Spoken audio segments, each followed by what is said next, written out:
이곳은 뉴욕의 센트럴파크입니다. 뉴욕 시민들의 사랑을 듬뿍 받고 있는 곳이죠. 하지만 해가 지고 나면 상황은 180도 달라집니다. 밤 9시가 넘으면 경찰도 단독 순찰을 꺼립니다. 런던의 하이드파크는 어떨까요? 해질녘 이면 공원 출입문에 경고문이 붙습니다. 파리의 빌로뉴 숲도 마찬가지입니다. 세계 어느 대도시든 밤의 공원은 위험지역이었습니다. 그런데 한 도시만은 완전히 달랐습니다. 밤 11시에도 여성이 혼자 조깅을 하고 노부부가 산책을 즐기고 심지어 수달이 물가를 헤엄치는 곳이요. 대체 이 도시에는 어떤 비밀이 숨겨져 있는 걸까요? 미국의 한 도시 전문가가 직접 그곳으로 날아갔습니다. 거짓을 폭로하기 위해서였죠. 하지만 그녀가 발견한 건 전혀 다른 진실이었습니다. 지금부터 그 놀라운 이야기를 시작하겠습니다. 잠깐만요. 혹시 지금 어디서 듣고 계신가요? 구독과 좋아요 미리 눌러주시면 건강하고 행복한 기운 듬뿍 받으실 거예요. 저는 에밀리 카터입니다. 뉴욕 맨해튼 42층에서 일하죠. 도시 리스크 컨설턴트예요. 글로벌 보험사 소속입니다. 제 일은 간단해요. 도시가 얼마나 위험한지 숫자로 증명하는 겁니다. 회의실 창밖으로 맨해튼 거리가 보였어요. 사이렌 소리가 끊이지 않았습니다. 구급차, 경찰차, 소방차. 저는 그 소리에 익숙해요. 도시는 원래 그런 곳이니까요. 책상 위엔 보고서가 쌓여 있었습니다. 런던, 파리, 베를린, 도쿄. 모든 도시의 범죄율 데이터였어요. 붉은색 그래프가 화면을 가득 채웠습니다. 야간 범죄, 강도, 폭행, 납치. 숫자는 거짓말하지 않아요. 저는 그렇게 배웠습니다. 3년 전 일이 떠올랐어요. 제가 담당했던 VIP 고객이었습니다. 글로벌 기업 임원이었죠. 유럽 출장 중이었어요. 밤 10시 파리 시내였습니다. 호텔에서 300m 떨어진 곳이었어요. 그녀는 돌아오지 못했습니다. 다음 날 아침 발견됐죠. 보험사는 300만 달러를 지급했어요. 저는 그날 이후 확신했습니다. 안전한 도시는 없다고요. 밤은 언제나 위험하다고요. 회의실 문이 열렸어요. 동료들이 들어왔습니다. 6명이었어요. 모두 노트북을 펼쳤습니다. 프로젝터가 켜졌어요. 화면에 새로운 데이터가 떴습니다. 서울, 대한민국, 청계천. 야간 범죄율 0.3%였습니다. 저는 눈을 의심했어요. 뉴욕의 100분의 1 수준이었습니다. 화면에 사진들이 나왔어요. 밤 11시 청계천이었습니다. 여성이 혼자 조깅하고 있었어요. 이어폰을 끼고 달리고 있었습니다. 젊은 부부가 유모차를 밀고 있었어요. 아기는 자고 있었습니다. 노부부가 손을 잡고 걷고 있었죠. 벤치에 앉아 대화하는 연인들도 보였어요. 저는 웃었습니다. 차갑게요. 손가락으로 화면을 가리켰어요. 이건 모델 오류예요. 목소리가 회의실에 울렸습니다. 데이터 수집 과정에 문제가 있을 겁니다. 동료 한 명이 고개를 저었어요. 세계보건기구 공식 자료입니다. UN 통계청도 동일한 수치를 보고했어요.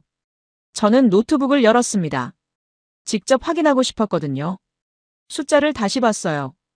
0.3%. 틀림없었습니다. 하지만 말이 안 됐어요. 여성이 밤 11시에 혼자 조깅한다고요? 그것도 공원에서요? 제 손가락이 키보드 위에서 멈췄습니다. 그때였어요. 회의실 뒤쪽에서 목소리가 들렸습니다. 아니요. 조작이에요. 모두가 돌아봤어요. 다이앤 천이었습니다. 문 앞에 서 있었어요. 태블릿을 손에 들고 있었습니다. 그녀는 우리 회사 고객이에요. 데이터 리스크 분석 스타트업 CEO죠. AI 기반 도시 위험 예측 모델을 개발했습니다. 투자자들 사이에서 유명한 사람이었어요.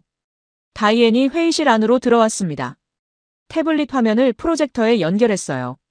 그래프가 나타났습니다. 서울의 CCTV 밀도였어요. 세계 최고 수준이에요.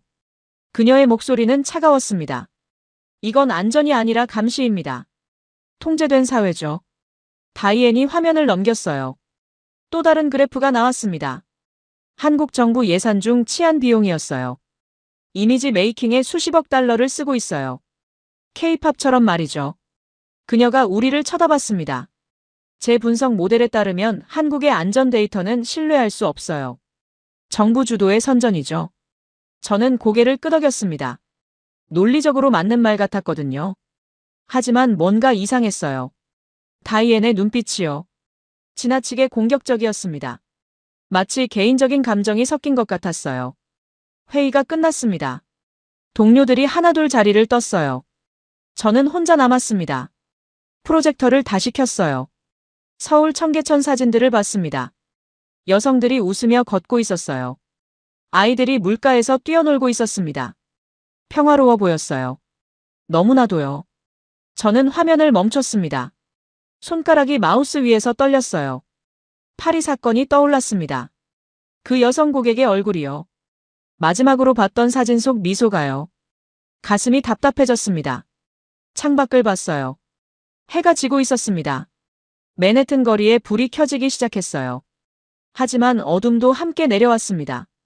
사이렌 소리가 또 들렸어요. 저는 노트북을 덮었습니다. 가방을 챙겼어요. 회의실을 나섰습니다. 엘리베이터 앞에서 다이앤을 만났어요. 그녀가 먼저 말을 걸었습니다. 에밀리, 당신도 그 데이터 이상하다고 생각하죠? 저는 잠시 망설였어요. 네, 뭔가 맞지 않아요. 다이앤이 미소 지었습니다. 차갑게요.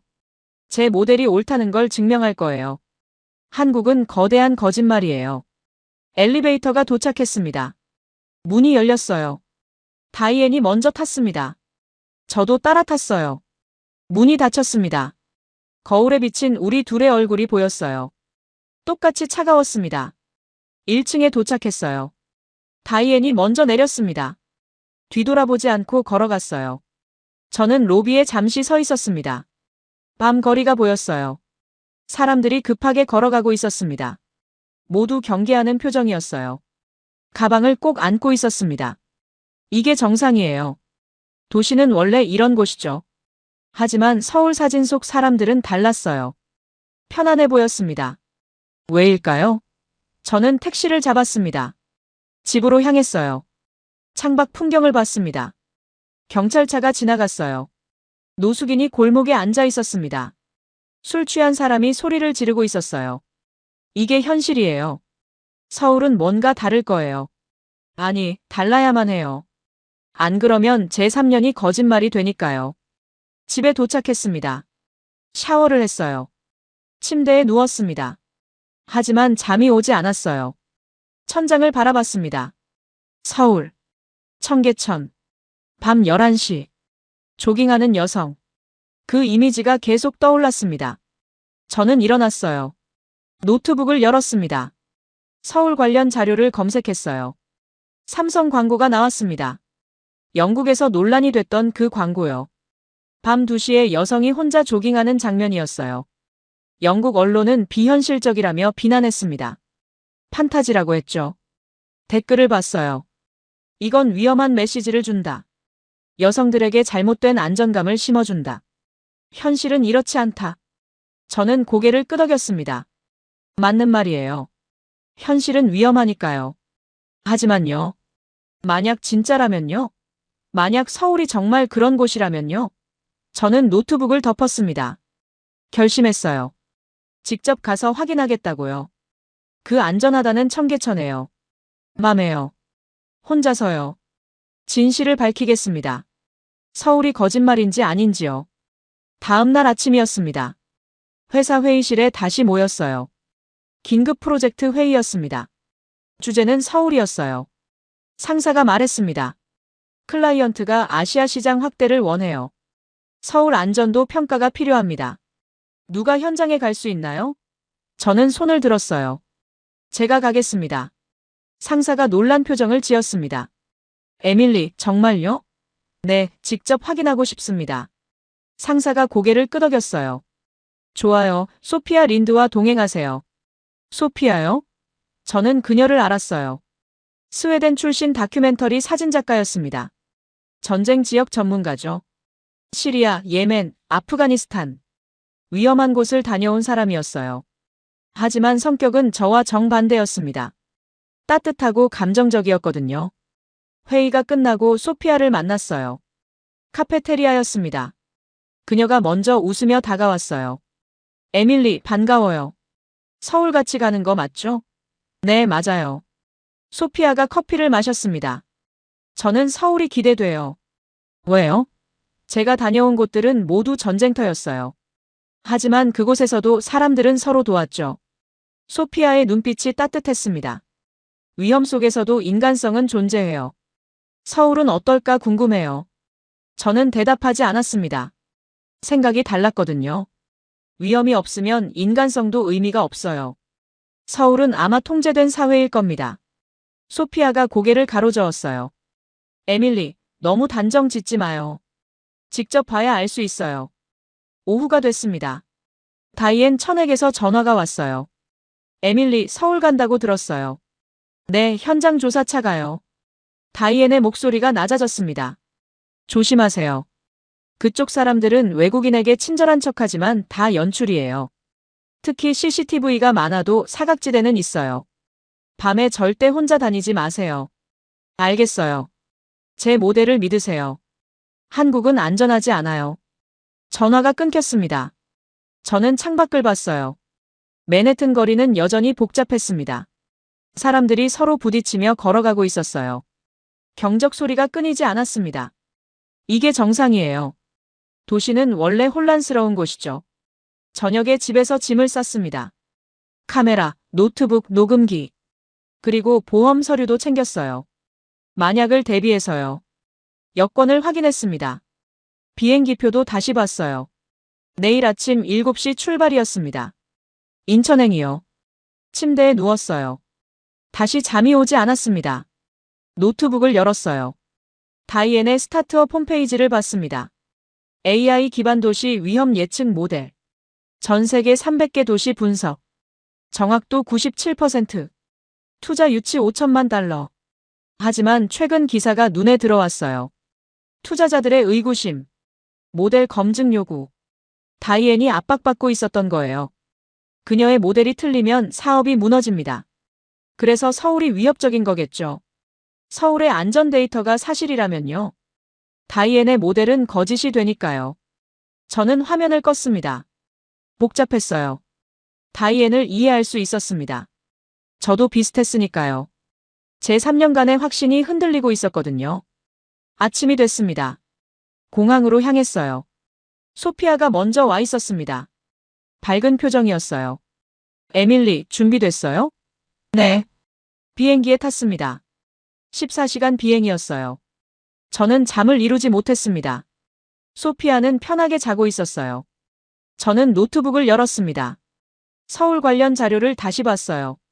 청계천 복원 프로젝트. 2003년부터 2005년까지 고가도로를 철거하고 하천을 되살렸다고 했어요. 58억 달러가 투입됐습니다. 사진들을 봤어요. 공사 전 모습이었습니다. 어둡고 더러웠어요. 폐허 같았습니다. 하지만 공사 후 사진은 달랐어요. 물이 흐르고 있었습니다. 나무가 심어져 있었어요. 사람들이 걷고 있었습니다. 믿기 어려웠어요. 2년 만에 이렇게 바뀔 수 있나요? 영상도 봤습니다. 밤의 청계천이었어요. 조명이 부드럽게 물을 비추고 있었습니다. 사람들이 많았어요. 평화로워 보였습니다. 저는 화면을 멈췄습니다. 연출일 거예요. 관광객을 위한 쇼겠죠. 밤이 되면 다를 겁니다. 비행기가 흔들렸어요. 난기류였습니다. 승무원이 안내방송을 했어요. 좌석 벨트를 매주세요. 저는 창밖을 봤습니다. 구름뿐이었어요. 소피아가 깼습니다. 눈을 비볐어요. 에밀리, 뭐 봐요? 서울 자료요. 소피아가 화면을 봤습니다. 청계천 사진이었어요. 예쁘네요. 저는 대답하지 않았습니다. 소피아가 말했어요. 에밀리, 마음 열고 봐요. 편견 없이요. 편견이 아니에요. 경험이죠. 소피아가 한숨을 쉬었습니다. 당신은 너무 방어적이에요. 세상이 다 위험하다고 믿잖아요. 저는 입을 다물었습니다. 할 말이 없었거든요. 맞는 말이었으니까요. 비행기가 인천공항에 도착했습니다. 착륙 안내방송이 나왔어요. 한국어, 영어, 중국어, 일본어로요. 저는 벨트를 풀었습니다. 가방을 챙겼어요. 소피아가 카메라를 꺼냈습니다. 이제부터 촬영 시작이에요. 저도 녹음기를 켰습니다. 기내 문이 열렸어요. 복도를 걸어 나갔습니다. 공항 안으로 들어섰어요. 깨끗했습니다. 냄새가 나지 않았어요. 안내 표지판이 선명했습니다. 한글, 영어, 중국어, 일본어 모두 정확하게 번역되어 있었어요. 입국 심사대로 갔습니다. 줄이 길었어요. 하지만 빠르게 줄어들었습니다. 심사관들이 효율적으로 일하고 있었거든요. 제 차례가 됐습니다. 여권을 건넸어요. 심사관이 영어로 물었습니다. 방문 목적이 무엇인가요? 발음이 유창했어요. 정확했습니다. 저는 놀랐어요. 업무 차 왔습니다. 심사관이 미소 지었습니다. 좋은 시간 보내세요. 환영합니다. 도장을 찍는 소리가 경쾌했어요. 3분도 안 걸렸습니다. 소피아가 옆에서 말했습니다. 뉴욕보다 훨씬 빨라요. 저는 대답하지 않았습니다. 연출일 수도 있어요. 외국인 저널리스트라는 걸 알고 있을지도 몰라요. 소피아가 웃었습니다. 에밀리, 너무 의심하지 마요. 그냥 일을 잘하는 거일 수도 있잖아요. 짐을 찾으러 갔습니다. 컨베이어 벨트가 빠르게 돌고 있었어요. 가방이 나왔습니다.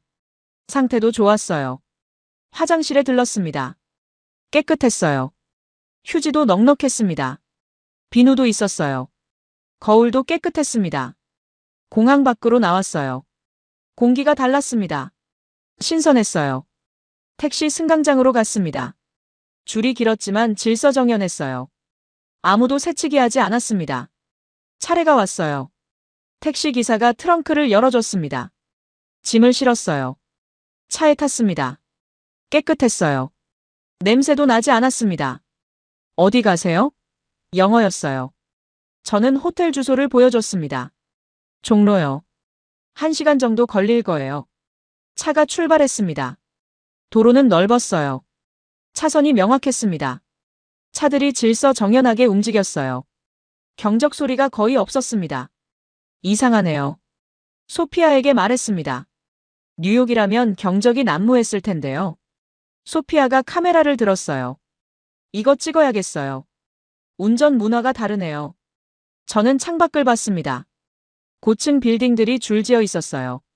하지만 혼잡하지 않았습니다. 녹지도 보였어요. 공원이 많았습니다. 기사님이 백미러로 저를 봤습니다. 첫 방문이세요? 네. 서울 마음에 드실 거예요. 안전하거든요. 또 그 말이었습니다. 안전하다는 말이요. 저는 물었어요. 밤에도요? 기사님이 웃었습니다. 밤에도요. 제 딸이 간호사인데 밤 11시에 퇴근해도 혼자 걸어와요. 위험하지 않나요? 여긴 한국이에요. 급할 땐 양보를 먼저 하고 위험하면 서로 도와주죠.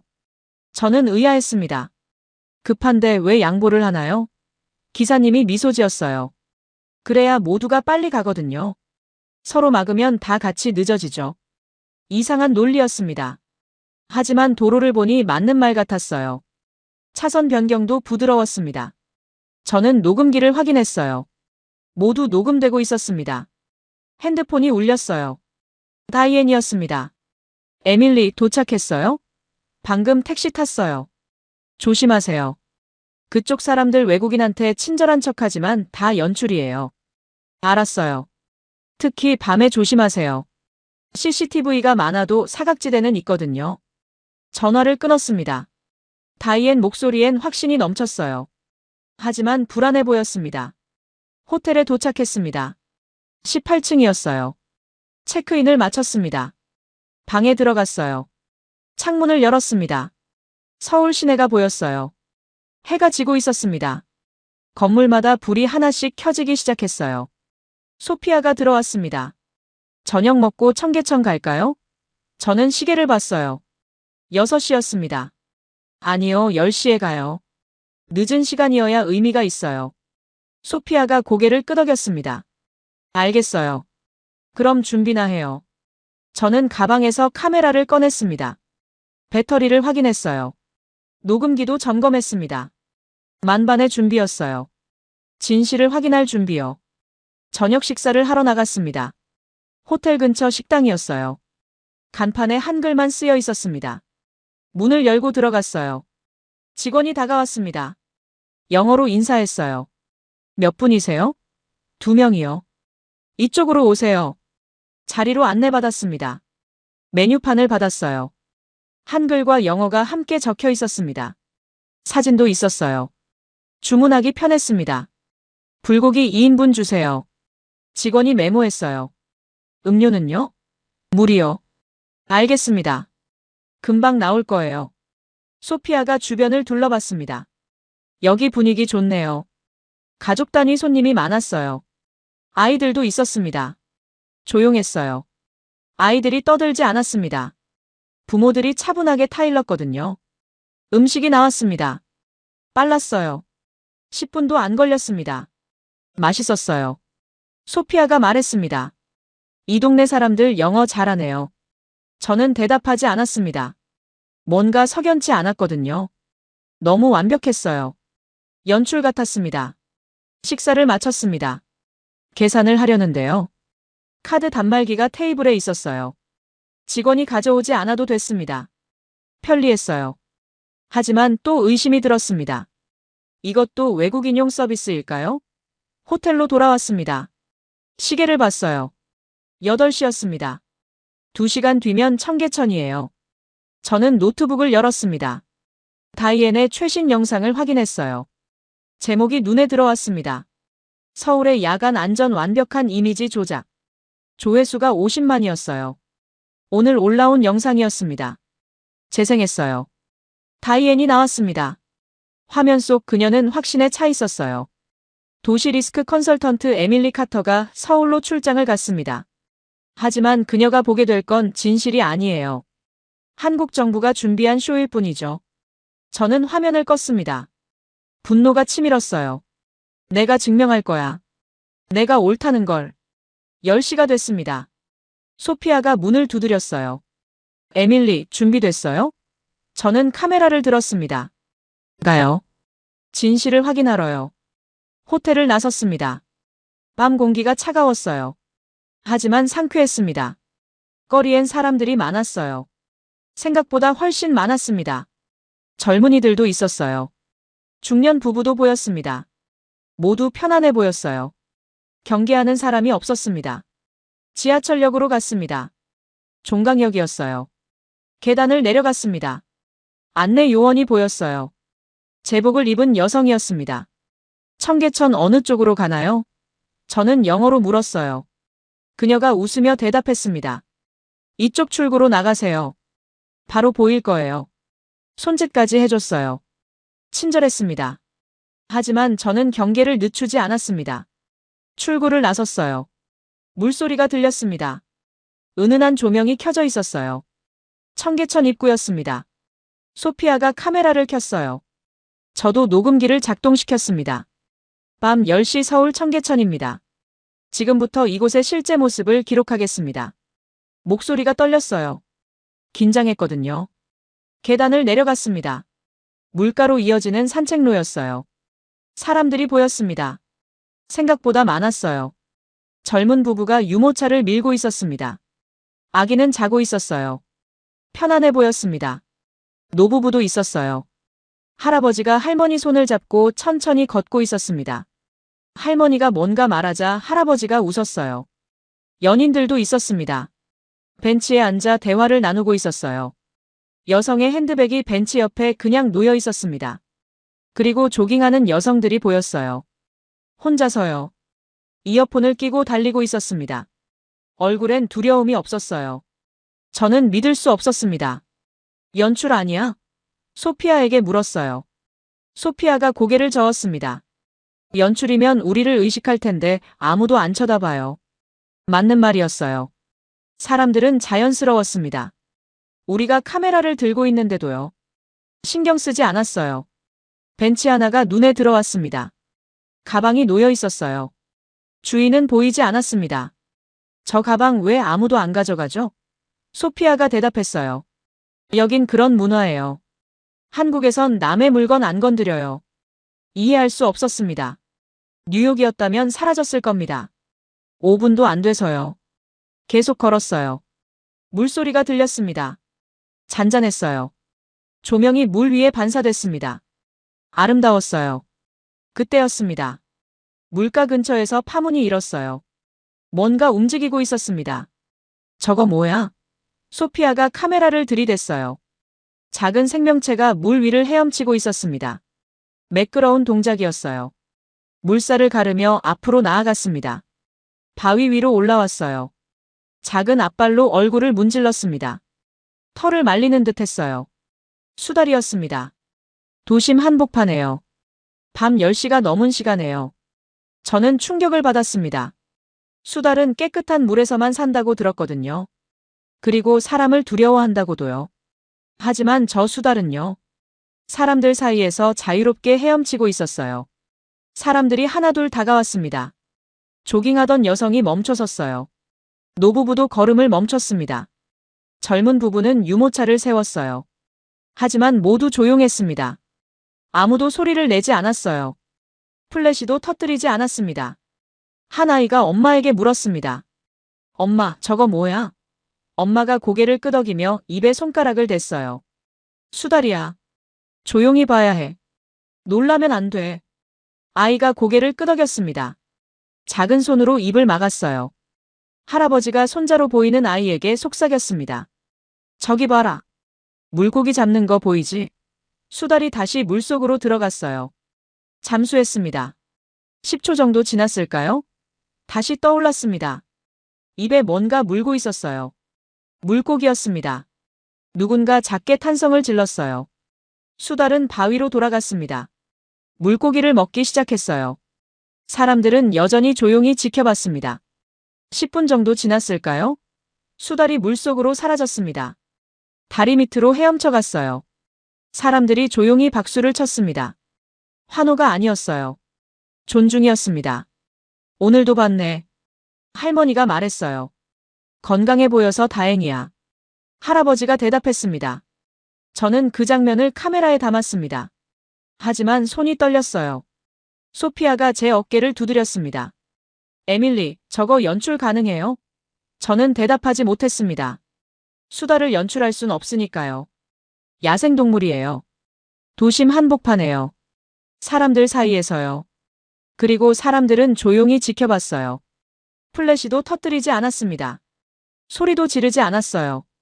그저 존중했습니다. CCTV가 보였습니다. 하지만 눈에 띄지 않게 설치되어 있었어요. 경찰도 보였습니다. 순찰을 도는 듯 했어요. 하지만 위협적이지 않았습니다. 오히려 시민들과 눈인사를 나누고 있었어요. 한 여성이 경찰에게 다가갔습니다. 저기 지갑 하나 주웠는데요. 경찰이 받아들었어요. 어디서 주우셨어요? 저쪽 벤치 밑에 있었어요. 신고 접수할게요. 감사합니다. 여성이 떠났습니다. 당연하다는 듯이요. 저는 녹음기에 말했습니다. 이건 연출일 가능성이 큽니다. 혹은 특별히 안전한 구역일 수도 있어요. 하지만 목소리에 확신이 없었어요. 소피아가 제 어깨를 두드렸습니다. 에밀리, 저기 봐요. 손가락이 가리키는 곳을 봤어요. 노숙인이 벤치에 누워 있었습니다. 담요가 덮여 있었어요. 지나가던 중년 남성이 멈춰 섰습니다. 가방에서 뭔가 꺼냈어요. 빵이었습니다. 노숙인 옆에 조용히 놓았어요. 그리고 떠났습니다. 노숙인은 자고 있었어요. 저는 입술을 깨물었습니다. 뭔가 잘못됐어요. 제가 알던 세상과 달랐습니다. 좀 더 걸어보자. 소피아에게 말했어요. 다리를 건넜습니다. 사람들은 여전히 많았어요. 11시가 가까워지는데도 말이죠. 아이들도 있었습니다. 부모와 함께 물고기를 보고 있었어요. 한 소녀가 물었습니다. 아빠, 저 물고기 이름이 뭐예요? 아빠가 대답했어요. 잉어야. 청계천에 많이 살아. 만져도 돼요? 안 돼. 물고기도 무서워할 수 있어. 소녀가 고개를 끄덕였습니다. 저는 멈춰 섰어요. 숨을 깊이 들이마셨습니다. 공기가 달랐어요. 뉴욕의 밤 공기와는 완전히 달랐습니다. 두려움이 없었어요. 긴장감이 없었습니다. 그저 평화로웠어요. 소피아가 말했습니다. 에밀리, 인정해요. 여긴 진짜예요. 저는 대답하지 않았습니다. 아직 확신할 수 없었거든요. 하지만 마음 한구석이 흔들리고 있었어요. 호텔로 돌아왔습니다. 방에 들어갔어요. 소피아가 말했습니다. 오늘 본 거 믿어져요? 저는 창밖을 봤습니다. 서울의 밤이 보였어요. 불빛들이 반짝이고 있었습니다. 모르겠어요. 너무 이상해요. 소피아가 웃었습니다. 이상한 게 아니라 다른 거예요. 우리가 모르던 거죠. 저는 침대에 앉았습니다. 카메라를 내려놓았어요. 오늘 촬영한 영상을 다시 봤습니다. 수달이 헤엄치는 장면이요. 사람들이 조용히 지켜보는 모습이요. 노숙인에게 빵을 놓고 가는 남성이요. 모두 진짜였어요. 연출이 아니었습니다. 저는 노트북을 덮었습니다. 잠을 청했어요. 하지만 오늘 본 것들이 계속 떠올랐습니다. 수달의 까만 눈망울이요. 아이의 작은 손이요. 할아버지의 따뜻한 미소가요. 잠이 오지 않았습니다. 다음 날 아침이었습니다. 저는 혼자 산책을 나갔어요. 소피아는 다른 장소를 촬영하러 갔습니다. 명동 거리를 걸었어요. 사람들이 많았습니다. 하지만 혼잡하지 않았어요. 질서가 있었습니다. 자판기가 보였어요. 음료수 자판기였습니다. 돈을 넣는 곳이 투명했어요. 지폐가 그대로 보였습니다. 10,000원짜리가 여러 장 보였어요. 이상하네. 혼자 중얼거렸습니다. 뉴욕이었다면 벌써 털렸을 겁니다. 카페에 들어갔어요. 자리에 앉으려는데 노트북이 보였습니다. 테이블 위에 그냥 놓여 있었어요. 주인은 화장실에 간 듯 했습니다. 지갑도 테이블에 있었어요. 열려 있었습니다.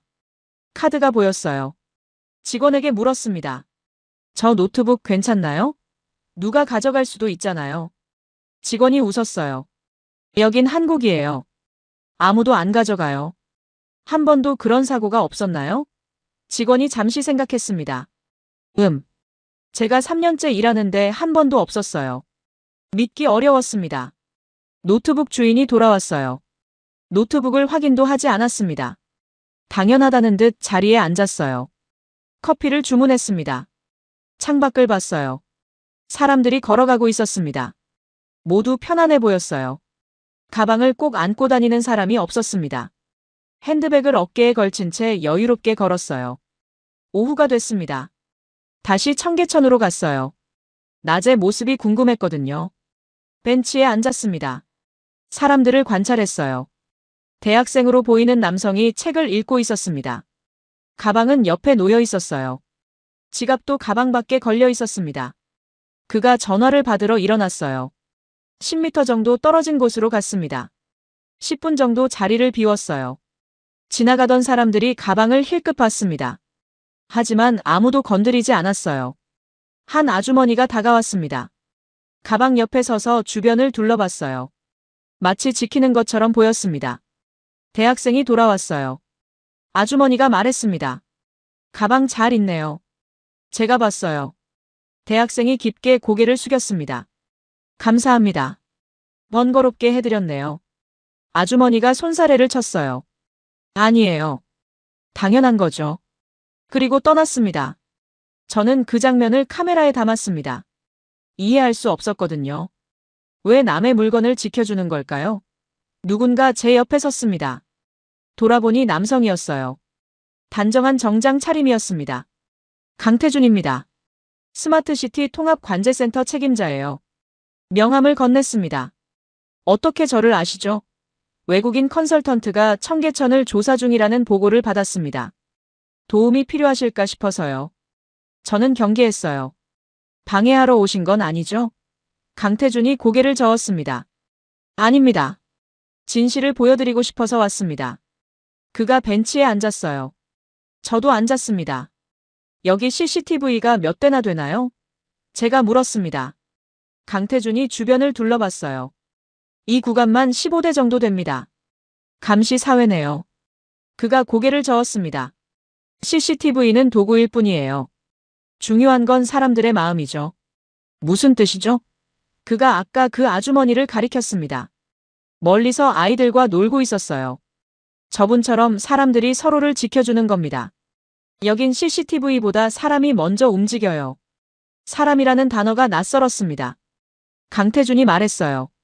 한국 사람들은 남의 일을 그냥 지나치지 못합니다. 특히 약한 사람이 힘들어하면 더 그래요.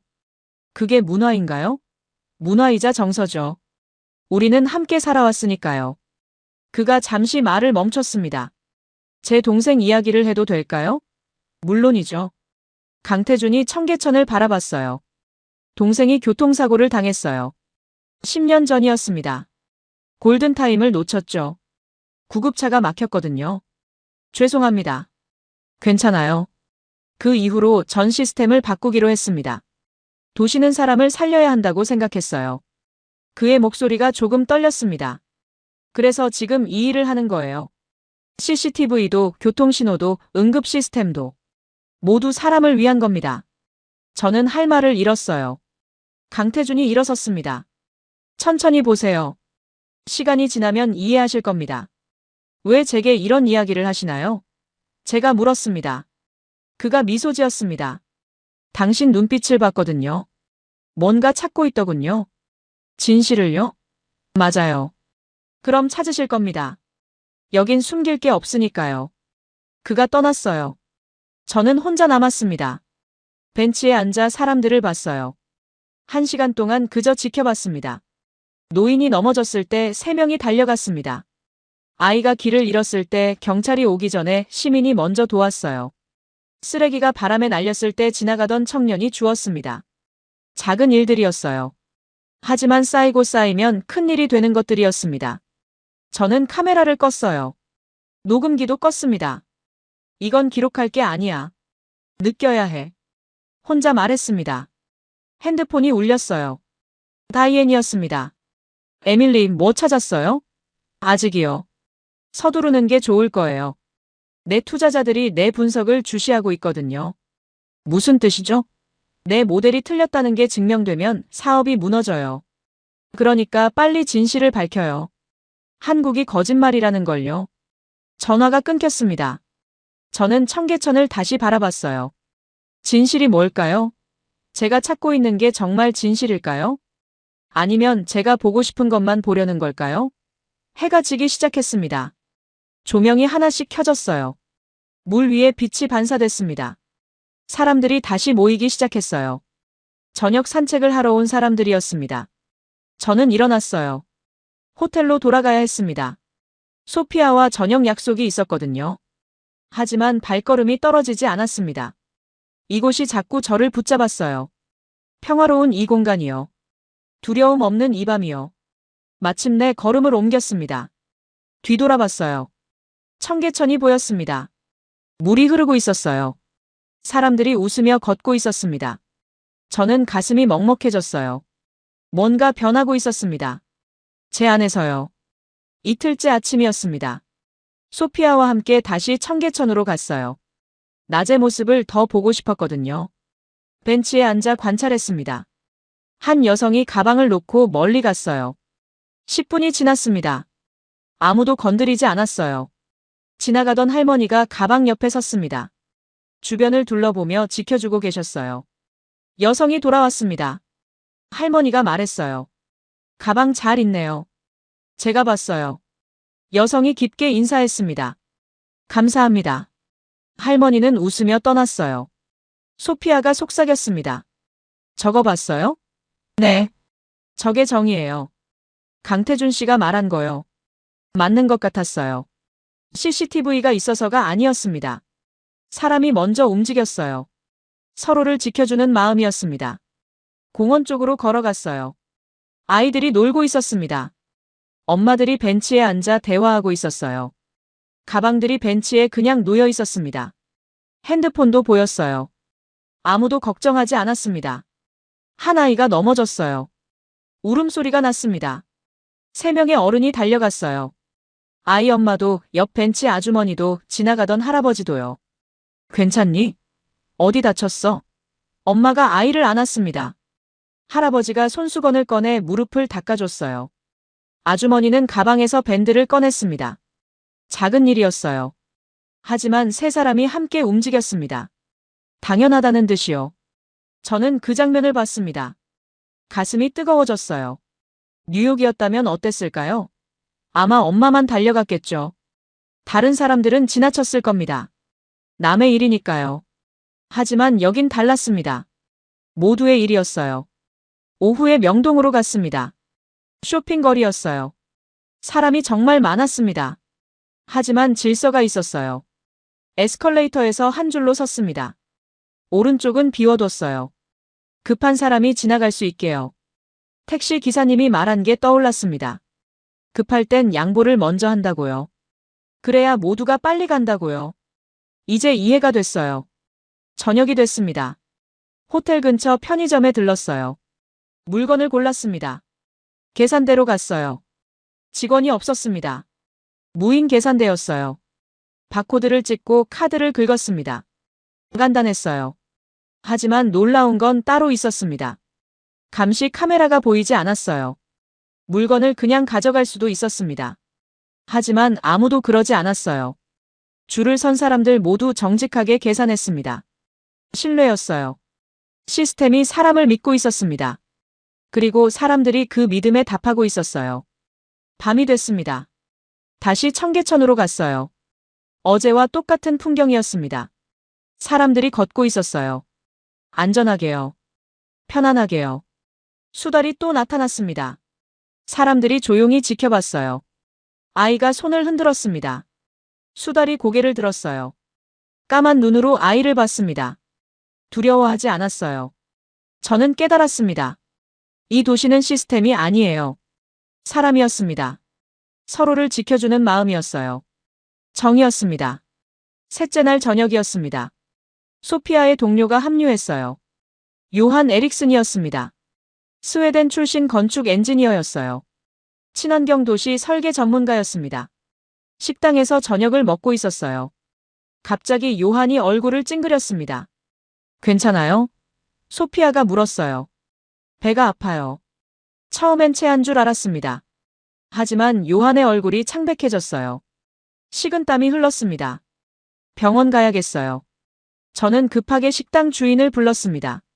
주인이 즉시 119에 전화했어요. 3분 안에 와요. 걱정 마세요. 정말 3분이었습니다. 사이렌 소리가 들렸어요. 거리는 복잡했습니다. 러시아워였거든요. 하지만 놀라운 일이 벌어졌습니다. 차들이 갈라졌어요. 마치 바다가 갈라지는 것처럼요. 승용차, 택시, 버스 모두 길을 비켜줬습니다. 경적 소리도 없었어요. 한 차량은 인도에 바짝 붙었습니다. 운전자가 창문을 내리고 손을 흔들었어요. 구급차에게 신호를 보내는 듯 했습니다. 정확히 3분 만에 구급차가 도착했어요.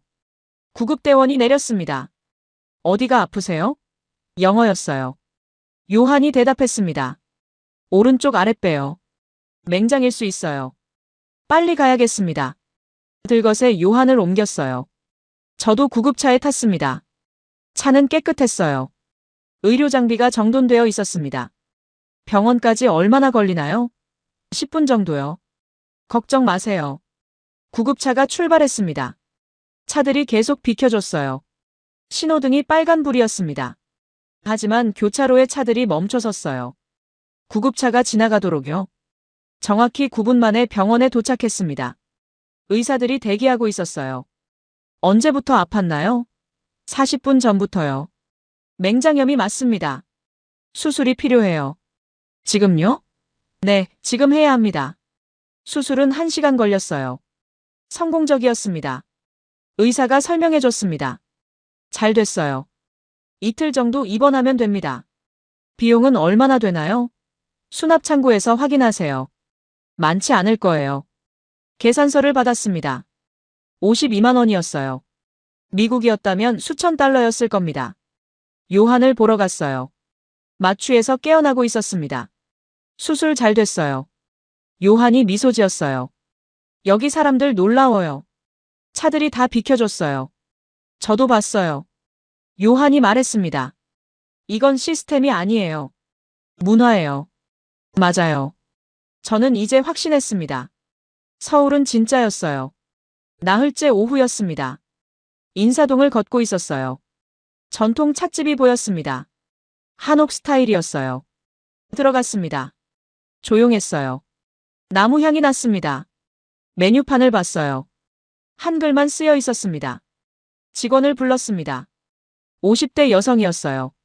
한복을 입고 있었습니다. 영어 메뉴 있나요? 그녀가 당황한 표정을 지었어요. 고개를 저었습니다. 죄송해요. 영어를 못하는 듯 했어요. 저는 짜증이 났습니다.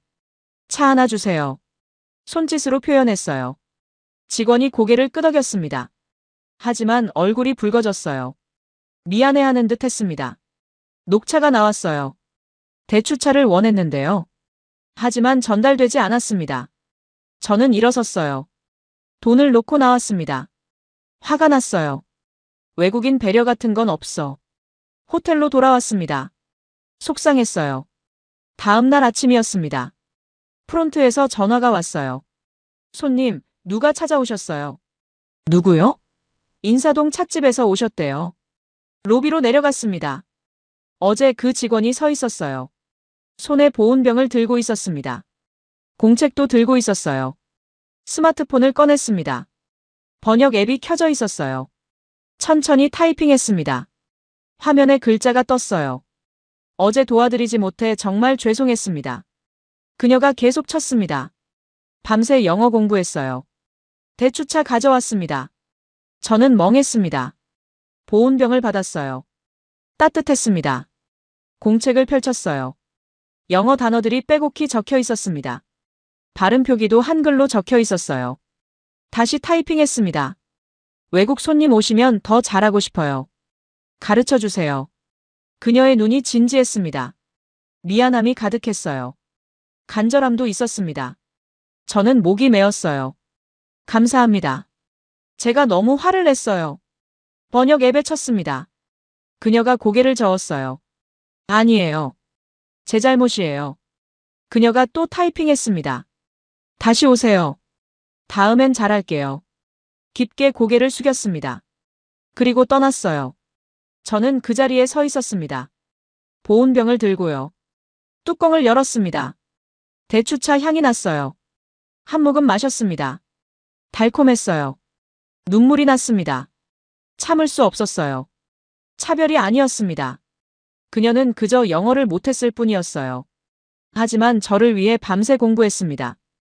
아침 일찍 호텔까지 찾아왔어요. 진심이었습니다. 소피아에게 전화했어요. 소피아, 내가 완전히 틀렸어요. 무슨 일이에요? 찻집 아주머니가 호텔까지 왔어요.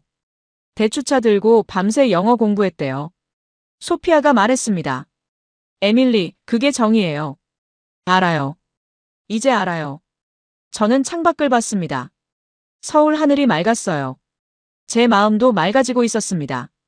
뉴욕으로 돌아왔습니다. 편집실에서 영상을 정리했어요. 일주일이 걸렸습니다. 다큐멘터리 제목을 정했어요. 정이 흐르는 도시였습니다. 시사회가 열렸어요. 임원들이 모였습니다. 다이앤 천도 있었어요. 영상이 시작됐습니다. 청계천밤 풍경이 나왔어요. 수달이 헤엄치는 장면이 이어졌습니다. 응급 상황 부분에서 임원들이 숨을 죽였어요. 차들이 길을 비켜주는 장면에서 감탄이 나왔습니다. 찻집 아주머니 이야기에선 몇몇이 눈시울을 붉혔어요. 영상이 끝났습니다. 박수가 터졌어요. 편집장이 말했습니다. 이번 주 토요일 방영하자. 다이앤 천이 일어섰어요. 이건 객관성이 없어요. 편집장이 그녀를 봤습니다. 현장의 진실도 객관성이야.